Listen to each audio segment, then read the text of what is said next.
প্রেরণ করেছে।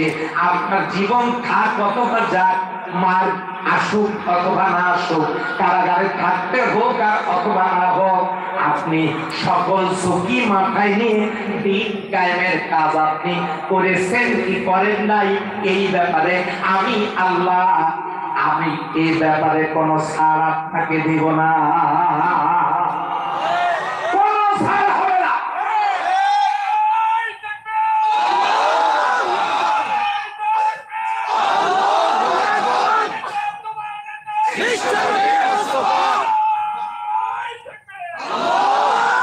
বিশ্বনবীকে দুনিয়ার সব নিয়ামত আল্লাহ দিতে চেয়েছেন, মারে খাওয়ার কারণ হলো এখান থেকে যাতে নবীর উম্মতেরা শিক্ষা গ্রহণ করতে পারে।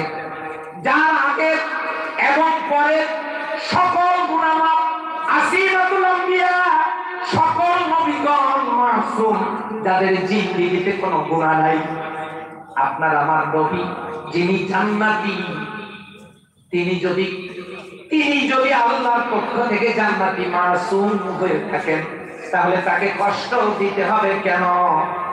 কষ্ট দেওয়ার উদ্দেশ্য এটা না, কষ্ট দেওয়ার উদ্দেশ্য হলো ওইটা, দয়া নবী মার খেলেন এই জন্য যাতে তার উম্মতেরা এখান থেকে শিক্ষা গ্রহণ করতে পারে।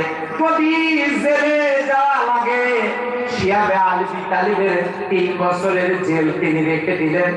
এই জেলে গিয়ে প্রমাণিত হলো এই কোরআনের সমাজ কায়েমের জন্য প্রয়োজন যদি হয় জেলে যাওয়া লাগতে পারে, প্রয়োজন যদি হয় মায়ের খাওয়া লাগতে পারে, প্রয়োজন যদি হয় শহীদ হওয়ার জীবন দেয়া লাগতে পারে, প্রয়োজন যদি হয় ফাঁসির রশি গলায় পরে চুমু দিয়ে গলায় পরে শাহাদাত বরণ করা লাগতে পারে।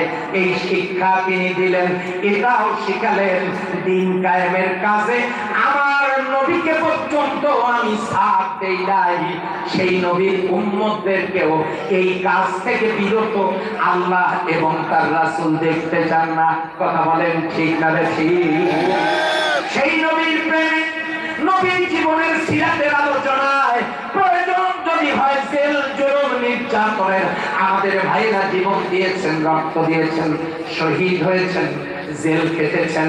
আবারও যদি কখনো আল্লাহর দ্বীন কায়েমের জন্য এইরকম পরীক্ষা দিতে হয়, আজকের এই ময়দানে সেন্ট্রাল ঈদগাহ মাঠের মাহফিলে কারা রাজি আছেন? দু হাত তুলে।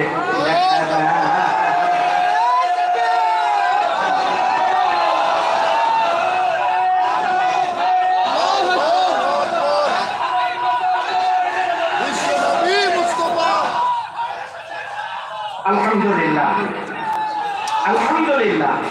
তাহলে এখানে স্পষ্ট যে নবীজিকে আল্লাহ ছাড় দেন নাই। জীবন গেলেও এই কাজ করতে হবে, মার খেলেও আপনাকে দিন কায়েমের কাজ করতে হবে, জেলে গেলেও করতে হবে। আওয়াজ দিয়ে বলেন কথা ঠিক কিনা? সেদিন এক হুজুর বলতেছেন, আল্লাহ ওই হুজুরকে হেদায়েত নসিব করুন। আমি অবাক হয়ে গেলাম। তিনি বলছেন ইসলামের মধ্যে ছাড়া রাজনীতি ঢুকায়, তার উপরে বড় কোনো আকাবারের বদদোয়া লেগেছে। বড় কোনো আকাবেরের বদদোয়া লাগার কারণে তিনি নাকি ইসলামের রাজনীতি আছে এটা খুঁজে পেয়েছেন। নাউজুবিল্লাহ বলবেন না?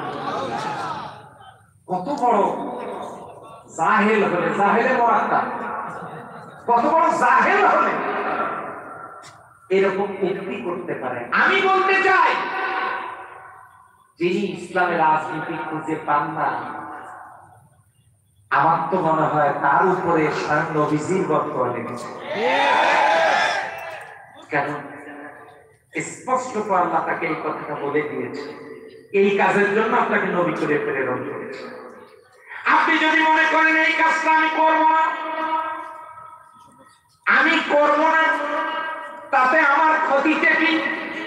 আল্লাহ রাব্বুল আলামিন বলেন, ওয়াইয়াবতাগি গায়রাল ইসলামি দীনান ফাদাই